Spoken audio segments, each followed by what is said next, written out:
Hello students, welcome to chemistry classes once again. In today's class, we will going to discuss a new topic which is electrolytic conductance. Conductance, you know that flow of current. अगर हम physics की बात कर रहे हो तो physics में जो कंडक्टेंस जो होती है वो मेटालिक कंडक्टेंस होती है, लेकिन केमिस्ट्री में इलेक्ट्रोलाइटिक कंडक्टेंस होती है. तो अगर हम फिजिक्स की बात करेंगे metallic conductance, and metallic conductance should be found into the metals like zinc, copper, iron, silver, gold, etc. While in case of chemistry, in case of electrolytic conductance, conductance means the flow of electricity through the ions या flow of ions. मतलब ions के flow होने से जो conductance flow होता है या conductivity जो flow होती है उसे हम electrolytic conductance कहते हैं. तो हम यहाँ पे इलेक्ट्रोलाइटिक कंडक्टेंस को डिस्कस करेंगे. तो इलेक्ट्रोलाइटिक कंडक्टेंस को डिस्कस करने से पहले एक शब्द के बारे में हम यहाँ जानेंगे जिसका नाम है इलेक्ट्रोलाइट. तो अभी इलेक्ट्रोलाइट ये वर्ड यहाँ पे जो हम देख पा रहे हैं वो क्या होता है. इलेक्ट्रोलाइट बेटा हमें लगता है कि एक फिजिक्स का वर्ड है, लेकिन ये फिजिक्स का वर्ड नहीं है. एक्चुअली यहाँ पे इलेक्ट्रोलाइट का मतलब जो है कुछ सब्सटेंसेस से होता है. ये सब्सटेंसेस में भी एक एसिड हो सकते हैं, बेस और एल्केलाइन हो सकते हैं या फिर सॉल्ट हो सकते हैं. एसिड की बात करें जैसे डाइल्यूट HCl हो सकता है, डाइल्यूट एसिटिक एसिड हो सकता है, डाइल्यूट सल्फ्यूरिक एसिड हो सकता है. अगर हम यहाँ बेस की बात करें तो अमोनियम हाइड्रोक्साइड ले सकते हैं, लेड हाइड्रोक्साइड ले सकते हैं. सॉल्ट की बात करेंगे तो कॉपर सल्फेट ले सकते हैं, zinc sulphate and many mores. बहुत सारे सॉल्यूशंस हम ले सकते हैं. ध्यान रहे कि सॉल्ट देखो एसिड जो है वो ऑब्वियसली जनरली सॉल्यूशन स्टेट में मतलब लिक्विड स्टेट में पाए जाते हैं. एक्वस सॉल्यूशन होता है, बेस का एक्वस सॉल्यूशन होता है. सॉल्ट को सॉलिड स्टेट में कंसीडर नहीं करना है, या तो उनकी फ्यूज स्टेट होनी चाहिए या फिर उनका एक्वस सॉल्यूशन होना चाहिए. तो इस चैप्टर में इस यूनिट में हम कौन कौन सी चीजें डिस्कस करेंगे वो वन बाय वन हम यहाँ पे देखेंगे. सबसे पहला जो टॉपिक आज का हमारा रहेगा वो है कंडक्टेंस. एक्चुअली कंडक्टेंस क्या होता है उसके बारे में हम यहाँ पे डिस्कस करेंगे कि कंडक्टेंस क्या होता है. So the first topic is conductance. What is a conductance? So यहाँ लिखेंगे बेटा इट इज, कंडक्टेंस को डिफाइन कर रहे हैं, it is reciprocal, it is reciprocal of the resistance. It is the reciprocal of the resistance. तो हमने यहाँ पे लिखा कंडक्टेंस के अबाउट में कि what is the conductance, conductance क्या होता है उसके बारे में लिखा. लेकिन बच्चों एक बात बहुत अच्छे से ध्यान रखना कि जो भी चीजें जो पढ़ी जा रही हैं वो एक इलेक्ट्रोलाइटिक कंडक्टर के अबाउट में पढ़ी जा रही है. इलेक्ट्रोलाइटिक कंडक्टर, ठीक है बच्चों. तो ध्यान रखना अगर यहाँ पे जो भी कंडक्टर डिस्कस किया जा रहा है वो इलेक्ट्रोलाइटिक कंडक्टर ही है. तो हमने पढ़ा कि यहाँ पे जो कंडक्टर यहाँ पे हम देख पा रहे हैं कि कंडक्टेंस हमने पढ़ा है. कंडक्टेंस, कंडक्टेंस क्या होता है तो हमने बताया कि इट इज अ रेसिप्रोकल. ये रेसिप्रोकल होता है. किसका रेसिप्रोकल है? रेजिस्टेंस का. तो रेजिस्टेंस का रेसिप्रोकल क्या कहलाएगा बेटा? कंडक्टेंस. तो अगर यहाँ पे हमें फॉर्मूला ड्राइव करना हो कि यहाँ पे कंडक्टेंस का फॉर्मूला ड्राइव करना है तो फॉर्मूला क्या आएगा? फॉर्मूला आएगा बेटा conductance is equals to reciprocal करना है, that means 1 upon resistance. 1 upon resistance. Is that okay बेटा? कंडक्टेंस को बेटा यहाँ पे कैपिटल C और समटाइम्स कैपिटल G से डिनोट करते हैं. तो G equals to 1 upon resistance को तो आप जानते ही हैं, R से डिनोट करते हैं. तो finally capital G equals to formula आ जाएगा 1 अपॉन R. तो यहाँ पे बेटा आज की क्लास का आपको पहला फॉर्मूला यहाँ पे सीखने को मिला, G equals to 1 upon R. ये जो फॉर्मूला है बेटा कंडक्टेंस का फॉर्मूला है, आपको अच्छे से ध्यान रखना है. न्यूमेरिकल कैरी करने हैं तो उसमें ये फॉर्मूला बहुत ही ज्यादा यूज होगा, तो आप इससे ध्यान रखिएगा. तो G equals to 1 upon R. अब हम बात करते हैं यहाँ पे इसके यूनिट की बात करेंगे कि यहाँ पे कंडक्टेंस का जो यूनिट है वो क्या होना चाहिए. तो कंडक्टेंस का यूनिट निकालना है तो राइट हैंड साइड में जितनी भी क्वांटिटीज हैं उन सबकी वैल्यू पुट करनी होती है. जैसे कि यहाँ 1 है तो 1 का तो कोई होता नहीं है क्योंकि 1 तो कांस्टेंट है. और यहाँ पे R का बेटा क्या होता है? ओम होता है. ठीक है ना. तो अगर ओम को ऊपर ले जाएंगे तो क्या हो जाएगा, ओम इनवर्स हो जाएगा। अब हमारे सारे बच्चे जानते हैं कि ओम इनवर्स को आइदर वर्ड्स में हम जो है मो भी कहते हैं। तो आप ओम इनवर्स कह सकते हैं, आप मो कह सकते हैं। इसके लिए एक और वर्ड यूज किया गया है, इसे हम सीमेंस भी कहते हैं, इसे हम सीमेंस भी कह सकते हैं। तो अब इसके लिए जी की जो यूनिट है वो कौन कौन सी हो गई, यहाँ पे एक तो हमारे पास हो गया ओम इनवर्स, तो ओम को कैपिटल ओमेगा से शो करते हैं, तो यहाँ पे ओम इनवर्स हो गया। आइदर यहाँ पे बेटा मो हो गया, और either you can see that कि यहाँ पे सीमेंस को कैपिटल एस से शो करते हैं। तो यहाँ पे आपने देखा कि कंडक्टेंस की कौन कौन सी यूनिट पॉसिबल हैं। ओम इनवर्स हम कह सकते हैं, हम यहाँ पे मो कह सकते हैं, और हम यहाँ पे सीमेंस कह सकते हैं। तो there are 3 units of the conductance. तो कंडक्टेंस बेटा हमने यहाँ पे क्लियर कर लिया कि कंडक्टेंस क्या है। It is the just reciprocal of the resistance, formula G equals to 1/R and there are the units. Now अब हम चलते हैं बेटा इसी टॉपिक में आगे सेकंड टॉपिक हम पढ़ेंगे, वो है हमारे पास स्पेसिफिक कंडक्टेंस। स्पेसिफिक कंडक्टेंस क्या होता है? स्पेसिफिक कंडक्टेंस एक बहुत ही इंपॉर्टेंट टॉपिक बेटा। Do that students, specific resistance और रेजिस्टिविटी को समझने के लिए सबसे पहले हम ध्यान देंगे कि यहाँ पे हमने कुछ चीजें लिखी हुई हैं जो कि हम पहले से जानते हैं कि किसी भी सबस्टेंस का या कोई भी कंडक्टर जो होता है उसका जो रेजिस्टेंस यानी कि कैपिटल आर डायरेक्टली प्रोपोर्शनल होता है उसकी लेंथ के, और इनवर्सली प्रोपोर्शनल होता है cross section area capital A के। तो इनके बिहाफ पर मैथमेटिकल इक्वेशन अगर यहाँ पे हम ड्रॉ करेंगे तो यहाँ पे आ जाएगा R directly proportional to L, equation 1, and R inversely proportional to the cross section area 1/A. On combining both equations, so R directly proportional L/A. यहां से जैसे ही डायरेक्टली प्रोपोर्शनल का साइन जब हाइड करेंगे बेटा तो यहां पे आ जाएगा R equals to a constant, proportionality constant rho, और into L/A, right? Now let be equation number 3, let be equation 3 where rho equals to proportionality constant, also known as specific resistance.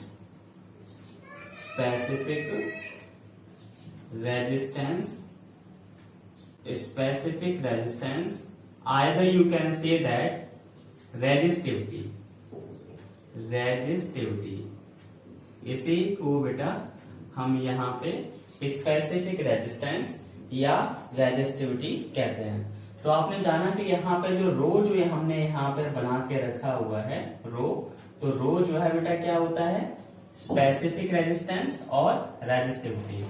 तो अगर स्पेसिफिक रेजिस्टेंस को या resistivity को अगर define करना हो तो हम कैसे करेंगे?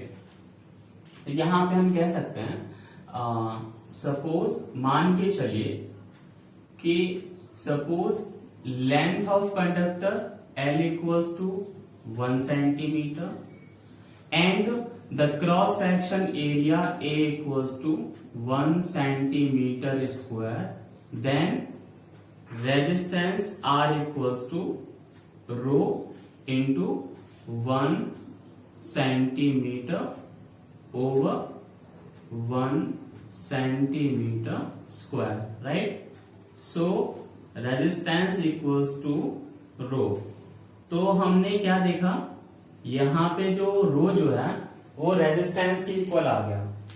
तो एक्चुअली में जो रो जो है रो, जैसे आप रेजिस्टिविटी के बारे में जानते हैं और आपको रेजिस्टिविटी डिफाइन करनी है, so you can say that resistivity of any electrolytic conductor, अगर कोई भी इलेक्ट्रोलाइटिक कंडक्टर है या कंडक्टर है तो उसकी जो रेजिस्टिविटी है वो एक्चुअली में रेजिस्टेंस के बराबर होती है if we should be take length equals to 1 centimetre and the cross section area will equals to 1 centimetre square. So we can say that resistivity is the resistance of any electrolytic conductor. If we should be take length will be 1 centimeter and the cross section area will be 1 centimeter square.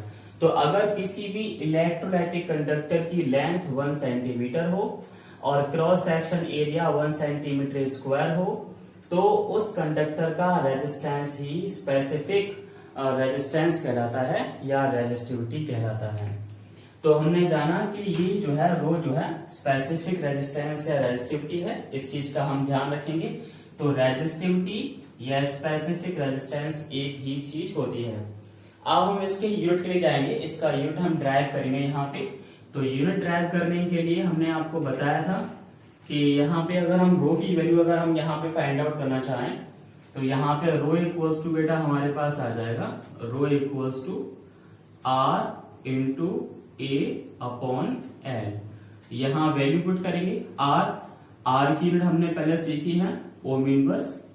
Area के लिए unit centimetre square और length के लिए जो unit लगाएंगे वो आएगा centimetre. तो वन टाइम हम इसे कैंसिल कर देंगे तो फाइनली जो यूनिट है वो ओम इनवर्स सेंटीमीटर आ जाएगी. आप इसे जो है आइदर वर्ड्स में ओम इनवर्स को आप लोग जानते हैं कि हम इसे मो भी लिख सकते हैं तो मो सेंटीमीटर आ जाएगी और मो को आप जानते हैं कि हम सीमेंस भी लिख सकते हैं तो सीमेंस सेंटीमीटर भी आ जाएगी. तो फाइनली जो रो यानी कि स्पेसिफिक रेजिस्टेंस की जो यूनिट है वो इन तीनों में से कोई भी हो सकती है. आप लिख सकते हैं ओम इनवर्स सेंटीमीटर और आप लिख सकते हैं मो सेंटीमीटर और आप लिख सकते हैं siemens centimetre. Is that okay? तो हमने यहाँ पे स्पेसिफिक रेजिस्टेंस को यहाँ क्लियर कर लिया. स्पेसिफिक रेजिस्टेंस ही होता है लेकिन कंडीशन है कि कंडक्टर की जो लेंथ है वो 1 सेंटीमीटर होनी चाहिए और cross section area 1 centimetre square होना चाहिए. तो हमने अपना सेकंड टॉपिक भी आज क्लियर कर लिया specific resistance.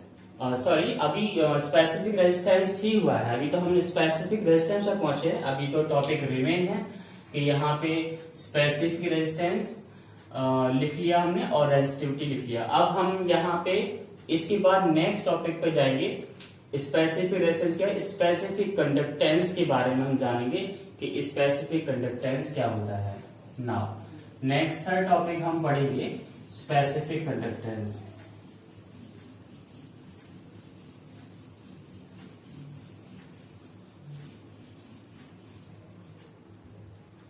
Specific conductance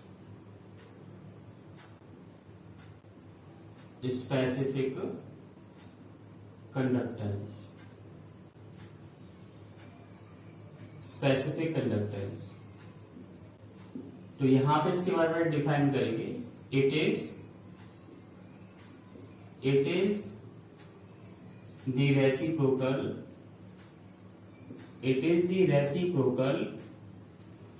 of specific resistance.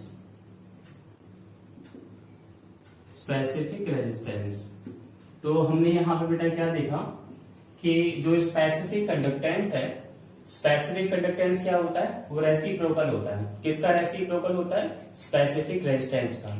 तो अगर हम यहाँ पे फॉर्मूला ड्राइव करें तो किस तरह से आएगा, यहाँ पे हम लिखेंगे बेटा फॉर्मूला. तो फॉर्मूला आएगा बेटा specific conductance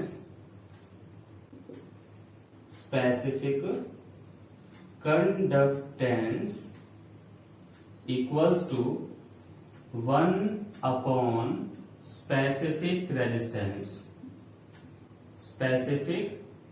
resistance. Now put the symbol for each. Specific resistance को बेटा हम इस तरह से कप्पा से शो करते हैं it is known as the kappa. Sometimes you can use small k. And 1 upon specific resistance क्या रहता है बेटा, रो. तो यहाँ पे हम रो लिख सकते हैं. तो यहाँ पे कप्पा की जो वैल्यू है वो कितनी आ जाएगी बेटा, 1 अपॉन रो. तो हम फाइनली हम यहाँ पे लिख सकते हैं k equals to 1 upon rho, right. अब हम क्या करेंगे, यहाँ पे हम चाहें तो यहाँ पे रो की वैल्यू पुट कर सकते हैं सेंस करके. अभी हमने थोड़ी देर पहले रो की वैल्यू पढ़ी थी. रो इक्वल्स टू क्या होता है, r into A upon L. तो यहाँ पे हम वैल्यू बेटा पुट कर सकते हैं.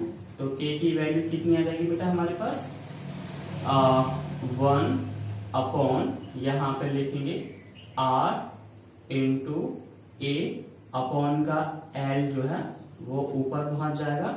तो यहाँ पे k इक्वल्स टू आ जाएगा 1 अपॉन r और इंटू l अपॉन a. एक फॉर्मूला बेटा हमें यहां मिल गया. हम चाहें तो 1 अपॉन r की वैल्यू पुट कर सकते हैं बेटा.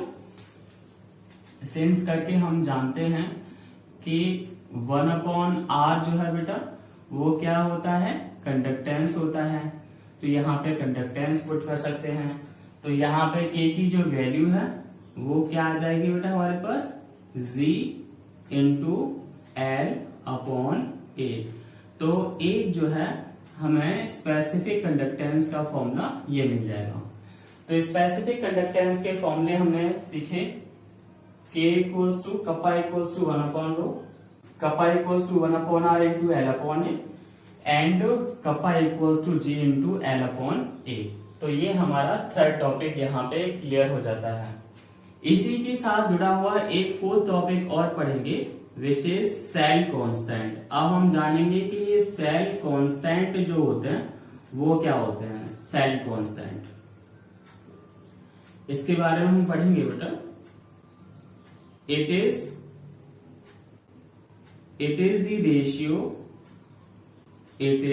The ratio of length and cross section area capital A. तो अब यहाँ पे हमने जाना कि जो हमारे पास सेल कांस्टेंट होता है वो कितना सिंपल है. वो केवल जो है बेटा एक रेशियो है. मतलब जो सेल कांस्टेंट है वो एक रेशियो होता है. किसका रेशियो है, लेंथ का और क्रॉस सेक्शन एरिया का. तो यहाँ पे बेटा सेल कांस्टेंट को x से शो करते हैं. तो x इक्वल्स टू क्या आ जाएगा बेटा, l अपॉन ए. तो हमारे पास सेल कांस्टेंट का फॉर्मूला हमको मिल गया l अपॉन ए. अब अगर इस l अपॉन ए की वैल्यू हम यहाँ पे पुट करना चाहें तो हमें कप्पा का एक और फॉर्मूला मिलेगा. तो कप्पा इक्वल्स टू बेटा हमारे पास आ जाएगा g और इनटू यहाँ पे x. तो यहाँ पे x की वैल्यू आप लोग ध्यान रखेंगे, x सेल कांस्टेंट है और g क्या है हमारे पास, कंडक्टेंस. तो कप्पा का बेटा पहला फॉर्मूला हमें ये मिला, kappa equals to 1 upon rho. Second formula हमें मिला kappa equals to 1 upon r into L upon A. Third formula हमें मिला g into L upon A. और फोर्थ फॉर्मूला हमें मिला kappa equals to g into X. तो इस तरह से हमने अपना स्पेसिफिक कंडक्टेंस और सेल कांस्टेंट पूरा कर लिया. तो 4 टॉपिक आपके हो चुके हैं. अब हम चलते हैं नेक्स्ट टॉपिक के बारे में. नेक्स्ट टॉपिक क्या है वो हम जानेंगे.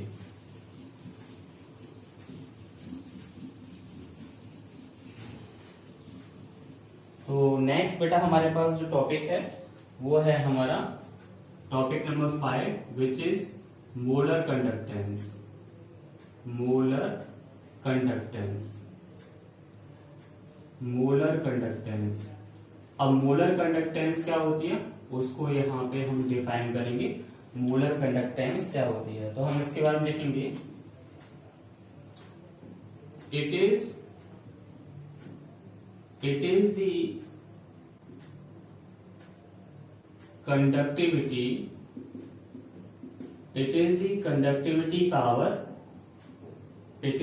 conductivity power of all the ions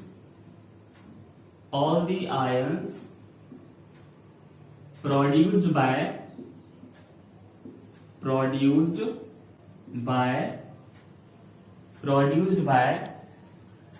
1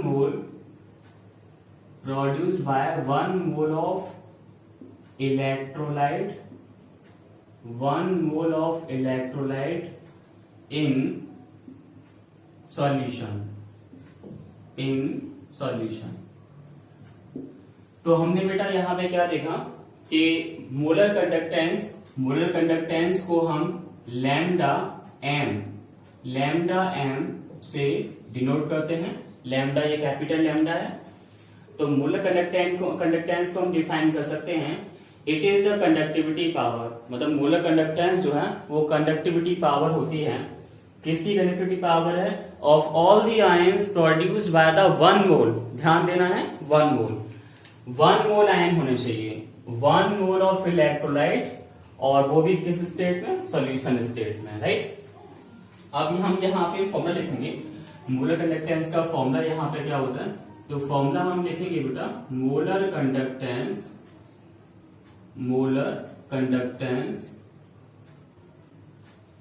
conductance equals to formula होता है specific conductance, that means K into 1000 over concentration. और कंसंट्रेशन का जो टर्म्स है वो क्या है हमारे पास? मोलैरिटी. राइट. तो molar conductance is equals to formula आ गया हमारे पास kappa into 1000 upon molarity. Molar conductance को हम लैम्डा एम से डिनोट करते हैं, और यहाँ पे हमारे पास K और इंटू यहाँ पे 1000 और अपॉन में यहाँ पे आ गया मोलैरिटी को कैपिटल M से डिनोट करते हैं. तो फाइनली लैम्डा एम का फॉर्मूला हमारे पास आ गया K into 1000 upon molarity. Right. अब हम इसका जो यूनिट है वो हम ड्राइव करेंगे. इससे पहले आपको पता है हम K की जो यूनिट है, K यानी जो कप्पा जो है हमारी, इसकी यूनिट हम ड्राइव कर चुके हैं. K की यूनिट ड्राइव करेंगे. K के लिए हमने थोड़ी देर पहले फॉर्मूला पढ़ा था कि K का फॉर्मूला होता है 1 अपॉन रो. राइट. अब यहाँ पे रो की वैल्यू जब हम पुट करेंगे तो यहाँ पे 1 अपॉन रो की वैल्यू कितनी होती है? R into A upon L ऊपर पहुंच जाता है. तो वैल्यू जब यहाँ पे सबकी पुट करेंगे तो यहाँ 1 का तो कोई यूनिट होता नहीं है. लेंथ का यूनिट जो है वो कितना आ जाएगा? सेंटीमीटर. और R का जो हमारे पास यूनिट है वो क्या आ जाएगा? ओम आ जाएगा. और इसका कितना हो जाएगा? Centimetre square. तो सेंटीमीटर से इसे कट करेंगे तो हमारे पास बचेगा 1 अपॉन ओम सेंटीमीटर. इसका इनवर्स लेंगे तो हमारे पास कप्पा की जो यूनिट है बेटा वो कितनी आ जाएगी हमारे पास? Ohm inverse centimetre inverse. आप जानते हैं कि ओम इनवर्स को हम क्या लिख सकते हैं? हम लिख सकते हैं मो, और सेंटीमीटर इनवर्स, और मो को हम क्या लिख सकते हैं? Siemens into centimetre inverse. तो हमने यहाँ पे कप्पा की वैल्यूज हमने देख ली. कप्पा की वैल्यू हो सकती है ओम इनवर्स सेंटीमीटर इनवर्स, मो सेंटीमीटर इनवर्स, और सीमेंस इंटू सेंटीमीटर इनवर्स. तो हम यहाँ पे वैल्यू हम पुट करेंगे तो हमें मोलर कंडक्टेंस की यूनिट यहाँ पे ड्राइव करनी है. तो लैम्डा एम इक्वल्स टू यहाँ पे आ जाएगा K की वैल्यू हम लगा देंगे. यहाँ पे हमारे पास आ जाएगी ohm inverse centimetre inverse. Right. यहाँ पे मोलैरिटी है. मोलैरिटी के बारे में हम बात करेंगे. मोलैरिटी के बारे में जब हम बात करेंगे तो मोलैरिटी का फॉर्मूला होता है मोल और पर लीटर. राइट. अगर हम इस लीटर को जो वॉल्यूम में चेंज करेंगे, क्यूब में चेंज करेंगे, तो यहाँ पे सेंटीमीटर क्यूब आ जाएगा. तो मोल अपॉन यहाँ पे centimetre cube. Right. So put here. तो यहाँ पे हमने लिखा बेटा इस तरह से मोल हो गया, और अपॉन का जो सेंटीमीटर क्यूब है वो ऊपर पहुंच जाएगा. तो ऊपर पहुंच करके वो मल्टीप्लाई में हो जाएगा. तो यहाँ पे सेंटीमीटर क्यूब हो जाएगा. सॉल्व करेंगे तो यहाँ 1 पावर कैंसिल हो जाएगी. तो यहाँ पे लैम्डा एम इक्वल्स टू हमारे पास आ जाएगा ओम इनवर्स और इंटू सेंटीमीटर स्क्वायर और into mole inverse. So this is the unit of the molar conductance lambda M. Molar conductance की जो हमारे पास यूनिट होगी वो हमारे पास लैम्डा एम आ जाएगी। नाउ नेक्स्ट हम टॉपिक हम डिस्कस करेंगे। नेक्स्ट जो हमारे पास टॉपिक होगा वो होगा इक्विवेलेंस कंडक्टेंस। तो यहाँ पे इक्विवेलेंस कंडक्टेंस क्या होता है उसके बारे में हम यहाँ पे डिफाइन करेंगे। This is the topic number 6, equivalence conductance. Equivalence conductance इसे हम बेटा लैम्डा ई से डिनोट करते हैं। कहीं ना कहीं ये जो है नॉर्मेलिटी से रिलेट करता है। तो नॉर्मेलिटी और मोलरिटी में डिफरेंट क्या होता है वो तो आप जानते हैं। मोलरिटी में जो सॉल्ट होता है उसके हम मोल्स लेते हैं, बट नॉर्मेलिटी में ग्राम इक्विवेलेंट लेते हैं। तो थोड़ा सा चेंज करते हैं यहाँ पे। It is the conductivity power of all the ions produced by 1 मोल। तो यहाँ 1 मोल को हटा देंगे, यहाँ पे आ जाएगा 1 gram equivalent, 1 gram equivalent of electrolyte in solution. तो यहाँ मोल की जगह बेटा आपने देखा कि हमने यहाँ पे 1 ग्राम इक्विवेलेंट ले लिया है, ग्राम इक्विवेलेंट।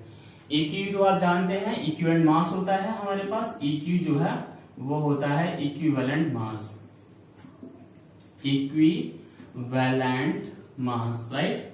जैसे M जो है मोलर मास होता है, वैसे ही EQ जो है वो इक्विवेलेंट मास होता है।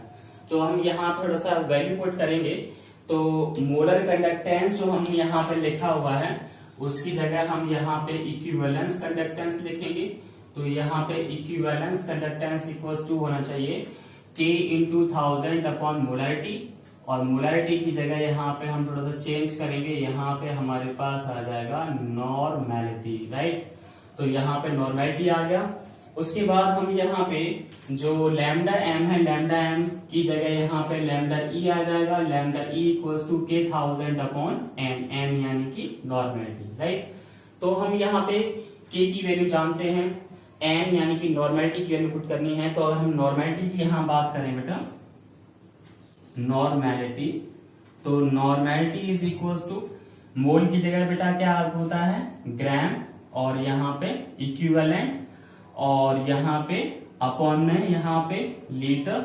तो लीटर के लिए इक्विवेलेंट यहाँ पे बीच में डैश होता है, तो डैश को जब मल्टीप्लाई में चेंज करेंगे तो इनवर्स लग जाएगा। तो ग्राम यहाँ पे EQ इनवर्स आ जाएगा, और लीटर के लिए ऊपर पहुंचाएंगे तो अपॉन में यहाँ पे सेंटीमीटर क्यूब, और इसको जब ऊपर ले जाएंगे तो यहाँ पे यहाँ क्यू हो गया। अब यहाँ पे ये वाली जो वैल्यू है वो हम यहाँ पुट करेंगे यहाँ पे लैम्डा ई के लिए। तो लैम्डा ई के लिए जरा पुट कीजिए बेटा। तो फाइनली जो यूनिट जो होना चाहिए वो लैम्डा ई के लिए वो होगा के की वैल्यू हम जानते हैं ओम इनवर्स सेंटीमीटर इनवर्स। तो यहाँ पे बेटा ओम इनवर्स सेंटीमीटर इनवर्स, राइट। उसके बाद क्या होगा, नॉर्मेलिटी यूनिट यहाँ पुट करेंगे तो यहाँ पे आ जाएगा ग्राम, और इनटू EQ इनवर्स, और अपॉन में यहाँ पे लिखना है तो अपॉन पहुंच जाएगा ऊपर, तो यहाँ पे आ जाएगा सेंटीमीटर क्यूब। थोड़ा सॉल्व करेंगे इसे। तो यहाँ पे हमारे पास लैम्डा ई इक्वल्स टू आ जाएगा ओम इनवर्स सेंटीमीटर क्यूब से -1 को माइनस करेंगे तो यहाँ पे सेंटीमीटर स्क्वायर, ग्राम को ऊपर पहुंचाएंगे तो यहाँ पे ग्राम इनवर्स, और यहाँ पे इनटू में क्या आ जाएगा हमारे पास EQ, राइट। तो EQ, तो फाइनली जो लैम्डा ई की जो यूनिट रहेगी वो हमारे पास आ जाएगी ohm inverse centimetre square gram inverse into EQ। तो फाइनली हमने आज यहाँ पे 6 टॉपिक 1 by 1 डिस्कस किए। फर्स्ट टॉपिक था conductance, G equals to 1/R, then specific R into L/A, then third one is cell constant X equals to L/A, then fourth is specific conductance which is K equals to 1/ρ। K की अलग अलग units हमने पढ़ी, relation आपको बताया आपको। Next fifth topic is molar conductivity या molar conductance. It is lambda m equals to K 1000 over molarity. And the sixth topic is equivalence conductance which is lambda equals to k1000 over normality, और सबकी unit आपको यहाँ पे सिखाएंगे। एक बार सारे formulas को आप एक बार लिख लेंगे और उनसे रिलेटेड न्यूमेरिकल्स करेंगे। अगर कोई न्यूमेरिकल्स नहीं आता है then comment in the comment box. Next topic जो है हम नेक्स्ट वीडियो में डिस्कस करेंगे। Thank you.